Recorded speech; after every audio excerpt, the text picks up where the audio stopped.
Hello, you little ticker talkers. Here's your bubby. Look at the background over there. I'm sitting out here by this beautiful lake at the club where I live, and it's such a pretty day. It's 70 degrees, and it's kind of warm in the sun. And of course, I've got Guido out here on a walk. We have our golf cart, but I had something I want to share. I heard something really interesting the other day. You know, they said that during the time of the Holocaust, that this thing they used to convince everybody that the Jews were wicked and they were animals and they were monsters. If a person, this is a true story now, if a person hears something 1,000 times, even if it doesn't make sense, they will believe it. Is that shocking? So their whole thing was over and over and over, the Jews are monsters. The Jews are monsters. And they did that. You know, I had a neighbor one time that told me she lived in Germany at the time this was going on. And she was a little girl. And she said she'd been taught the Jews were just monsters. They were monsters. So one day she was with her mother and she saw this woman that she knew, Mrs. Levine, and she was in the breadline because the Jews were just really mistreated in every way. And she went to wave and her mother said, "No, don't wave at her. She's Jewish." And my friend said, she said, "Mrs. Levine, she's not a monster. She's a nice person. I know her." But she said she had been taught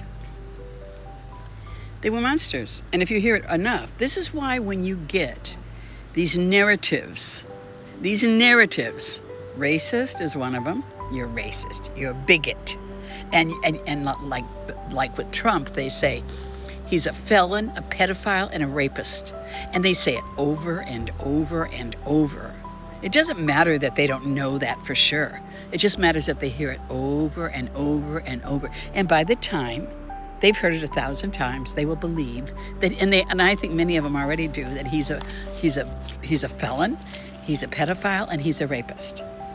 Be careful what you listen to. Be careful.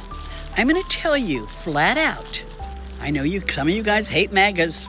Hate's another word. The hate. When they hate, like they hate Trump and they hate MAGAs, there's something very, very wrong there. They're trying to get you to they're trying to pull you in because, see, if we can get to a place where everything is so bad and so divided, Big Brother can come right in and take us over. And that is exactly what they're trying to do.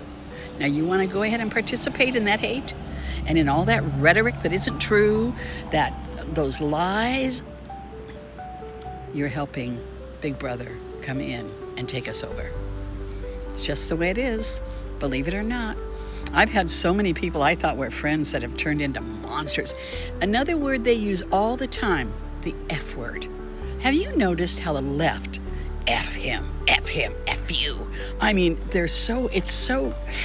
I'm telling you, when you say you know them by their fruits, to me, that's a fruit. I don't like it. I don't like it when women use it especially, but men, and they have no respect for women. They say it, and then they tell me I'm old. You know what? I am old. What do I care? They don't know what else to say, so they say, "You're old."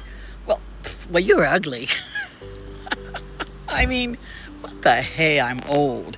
Go play with you and your old lady friends. I mean, yeah, I do have old lady friends, and I'm an old lady too, and I'm proud of it. All right, you guys, be careful. You hear things often enough, and you will believe it. You're not exempt from that. All right? Okay. Buy my books, Hidden Treasures. Do the one in Hidden Treasures in Plain Sight right now, would you? Because, man, there's some stuff in plain sight we ought to see.